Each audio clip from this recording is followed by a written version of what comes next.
ಅದಕ್ಕೆಗೆ ಅಂಜಲಿ ನೆನೆಸ್ಕೊಂಡು ಅಳ್ಬೇಡಿ ಅಂತ ಹೇಳಿ ನಾವೇ ಕೆಲಸ ಮಾಡ್ತಿದ್ದೀವಿ. ಹೌದು ವಿದ್ಯಾ, ಅದಕ್ಕೆ ಮುಂದೆ ನಾವು ಹೀಗೆ ಮಾಡಿದ್ರೆ ಅವ್ರು ಇನ್ನೂ ಅಪ್ಸೆಟ್ ಆಗಿಬಿಡ್ತಾರೆ.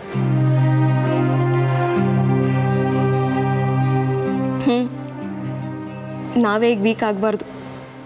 ಹಳೇದನ್ನೆಲ್ಲ ನೆನೆಸ್ಕೊಂಡು ನಾವೇ ಹತ್ಕೊಂಡು ಕೂತ್ಕೊಂಡ್ರೆ ಅದಕ್ಕೇನು ಸಮಾಧಾನ ಮಾಡೋರು ಯಾರು? ಆದರೂ ನಾವು ಈ ಮನೆಗೆ ಬರಬಾರ್ದಿತ್ತು ಅನ್ನಿಸ್ತಿದೆ. ಓನರ್ ಈ ಮನೆನ ಮಾರೋ ಪ್ರಸ್ತಾಪ ಮಾಡಿದ್ರಂತೆ. ಅಣ್ಣ ಅಂಜಲಿದ ಮನೆ ಯಾರೋ ಯಾಕೆ ಕೆಡಬೇಕು, ನಾವೇ ತಗೊಂಬಿಡೋಣ ಅಂದ. ಅಣ್ಣ ಅಷ್ಟೆಲ್ಲ ಹೇಳಿದ್ಮೇಲೆ ನನಗೂ ದೊಡ್ಡಣ್ಣಂಗೂ ಅದ್ರ ವಿರುದ್ಧವಾಗಿ ಬೇಡ ಅನ್ನೋಕೆ ಮನಸ್ಸೇ ಬರಲಿಲ್ಲ. ನಾವು ಈ ಮನೆಗೆ ಬರ್ತಿದ್ದೀವಿ ಅಂತ ಗೊತ್ತಾದಾಗ ತುಂಬಾ ಖುಷಿ ಪಟ್ಟಿದ್ದೆ. ಆದರೆ ನೆನಪುಗಳ ಜೊತೆ ಬದುಕೋದು ಕಷ್ಟ. ಅದರಲ್ಲೂ ಇಂಥ ಕಹಿ ನೆನಪುಗಳನ್ನ ಎದೆಯಲ್ಲಿಟ್ಕೊಂಡು ಅದನ್ನು ಎಕ್ಸ್ಪ್ರೆಸ್ ಮಾಡದೆ ಬದುಕೋದು ತುಂಬ ಕಷ್ಟ ಅಂತ ಈಗ ಗೊತ್ತಾಗ್ತದೆ. ಏನೇ ಆಗಲಿ ನಾವು ಹಳೇದಿನೆಲ್ಲ ಮರಿಲೇಬೇಕು.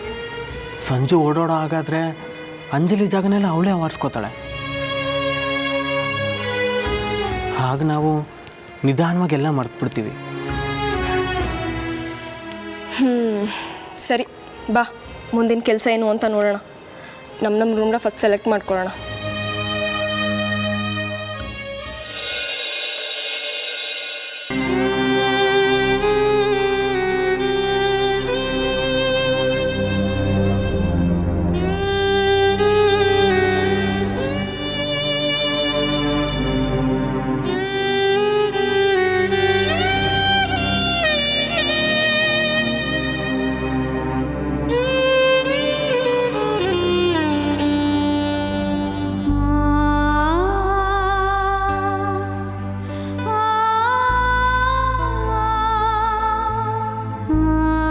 ನಾನು ಈ ಮನೆಗೆ ಬಂದು ಒಳ್ಳೇದು ಮಾಡಿದ್ನ ತಪ್ಪು ಮಾಡಿದ್ನ ಅಂತಾನೆ ಗೊತ್ತಾಗ್ತಾ ಇಲ್ಲ. ಅಂಜಲಿನ ನಿಧಾನವಾಗಿ ಮರ್ತಿದ್ದ ಎಲ್ಲರ ನೆನಪುಗಳನ್ನು ಕೆದಕಿ ಮತ್ತೆ ಗಾಯ ಮಾಡಿ ನರಕಕ್ಕೆ ಕರ್ಕೊಂಡ್ಬಂದ್ಬಿಟ್ನ ಅಂತ ಅನ್ನಿಸ್ತಾ ಇದೆ. ಈ ನೆನಪುಗಳು ಇಷ್ಟು ಕ್ರೂರವಾಗಿರುತ್ತೆ ಅಂತ ನಾನು ಅನ್ಕೊಂಡಿರ್ಲಿಲ್ಲ.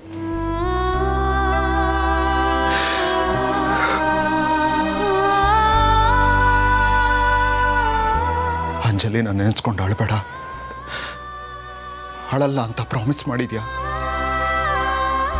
ಈಗ ಆ ಪ್ರಾಮಿಸ್ನ ಮುರಿದ್ಬಿಟ್ಟಿಯಲ್ಲ ಅಂತ ಶಾಂತಂಗೆ ಸುಲಭವಾಗಿ ಹೇಳ್ಬಿಟ್ಟೆ. ಆದ್ರೆ ಅವಳಿಗಿಂತ ಹೆಚ್ಚು ಅಳ್ತಾ ಇರೋನು ನಾನು.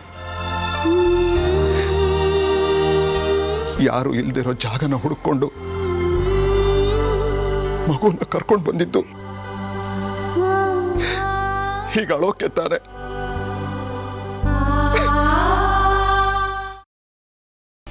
ಗ್ರೀನ್ ರೈಸ್ ಮಾಡುವ ವಿಧಾನ: ಮಿಕ್ಸಿ ಜಾರ್ಗೆ ಕೊತ್ತಂಬರಿ ಸೊಪ್ಪು, ಹಸಿ ಮೆಣಸಿನಕಾಯಿ, ಬೆಳ್ಳುಳ್ಳಿ, ಶುಂಠಿ, ಪಲಾವ್ ಎಲೆ, ಕಾಳುಮೆಣಸು, ಜೀರಿಗೆ, ಲವಂಗ, ಚಕ್ಕೆ, ಅನಾನಸು, ನೀರು ಹಾಕಿ ರುಬ್ಬಿಕೊಳ್ಳಿ.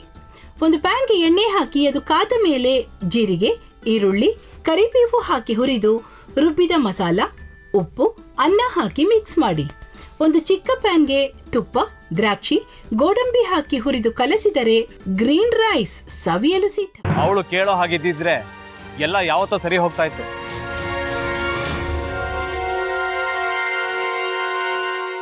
ಅದಕ್ಕೆ ನೀವಾದ್ರೂ ಏನು?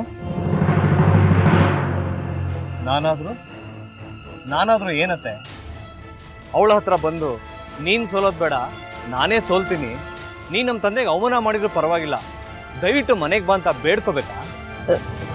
ಹಾಗೆಲ್ಲ ಅಳಿ ಅಂದ್ರೆ ಸಂಸಾರ ಅಂದಮೇಲೆ ಇಂಥದೆಲ್ಲ ಏನಾದ್ರೂ ಒಂದು ಇದ್ದೇ ಇರುತ್ತೆ.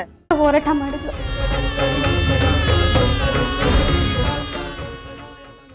ಮಧುವಂತೆ ಅಕ್ಕನ ನ್ಯಾಯ ಸಿಗುವವರೆಗೂ ನನ್ನ ಮದ್ವೆನೆ ಮಾಡ್ಕೊಳ್ಳಲ್ಲ ಅಂತ ಪಣ ತೊಟ್ಟು ಕೂತಿದ್ಲು. ನಿನ್ನ ಪ್ರಾಣನ ಇಟ್ಕೊಂಡಿದ್ಲು ಕಣ ಅಕ್ಕ.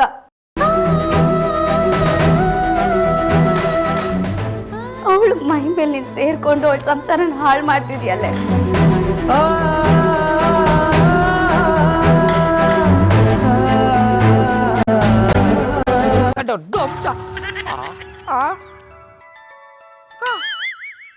ಇದ್ಯಾವುದಪ್ಪ ಹೊಸ ನಂಬರಿಂದ ಫೋನ್ ಬತ್ತದೆ.